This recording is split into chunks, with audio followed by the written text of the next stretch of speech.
यह बात उस समय की है जब गौतम बुद्ध अपने भिक्षुओं के साथ किसी सफर पर जा रहे थे।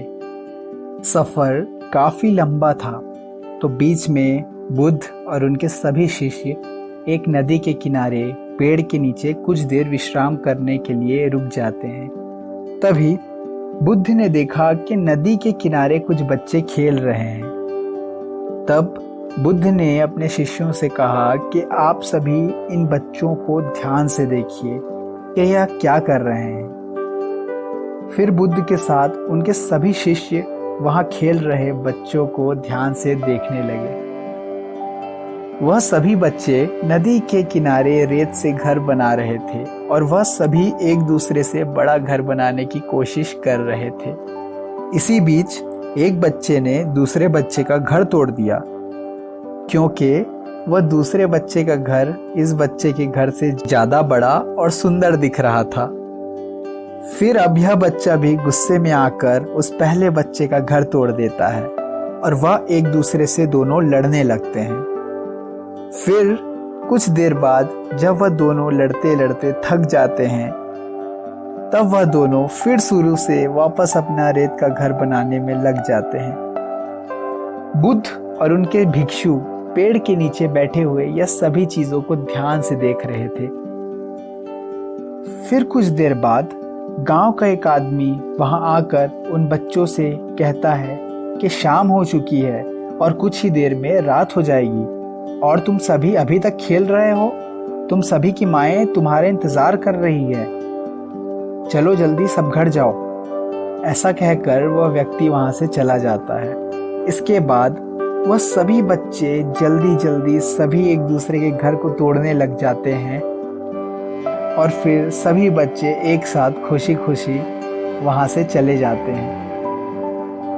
फिर उसके बाद गौतम बुद्ध अपने एक शिष्य आनंद से कहते हैं कि आनंद, तुम बताओ, तुमने यहाँ क्या देखा और उससे क्या समझा। तब आनंद ने गौतम बुद्ध से कहा, हे प्रभु, मैंने यहाँ इंसानों के जीवन का चक्र को देखा है। यह सभी बच्चे बिल्कुल वही कर रहे थे जो पूरे जीवन भर हम इंसान किया करते हैं। बरसों से हम सभी इंसान एक दूसरों से बड़ा और सुंदर घर बनाना चाहते हैं, सामने वाले से खुद को बेहतर दिखाना चाहते हैं, और जब कोई व्यक्ति हमसे अच्छा घर बना लेता है या नाम और शोहरत में हमसे ज़्यादा आगे निकल जाता है, तब हम घृणा में आकर उसका नुकसान करना चाहते हैं और उसे नीचे गिराना चाहते हैं, अपने से कमज़ोर दिखाना चाहते हैं। बिल्कुल वैसे ही जैसे उस एक बच्चे ने दूसरे बच्चे का घर सिर्फ इसी वजह से तोड़ा कि उसका घर बड़ा और काफ़ी अच्छा दिख रहा था, और फिर सामने वाला व्यक्ति भी फिर इसका बदला लेता है।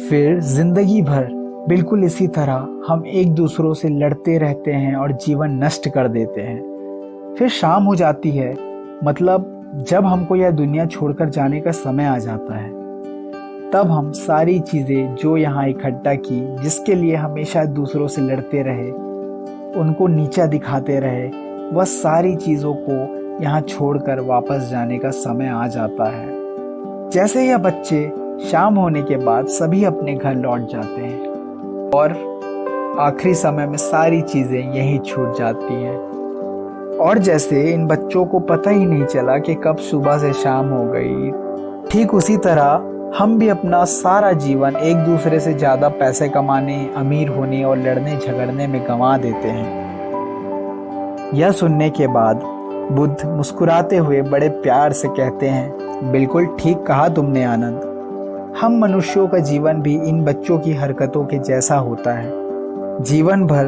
तरह तरह की चीज़ें बटोरते हैं, धन अर्जित करते हैं, रिश्ते नाते बनाते हैं, और सब आखिरी में यहीं छोड़कर जाना होता है।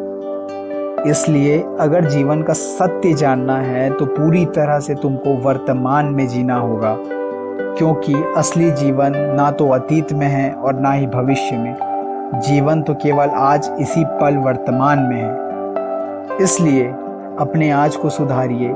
जितने भी गिले शिकवे हुए हैं, कुछ आपसे हुए होंगे, कुछ बाकी लोगों से हुए होंगे, उन सभी को माफ़ करिए और आगे बढ़िए।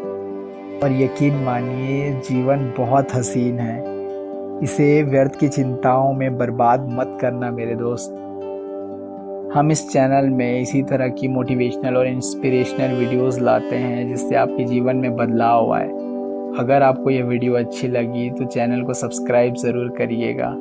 तब तक के लिए आप सभी का तहे दिल से बहुत बहुत धन्यवाद।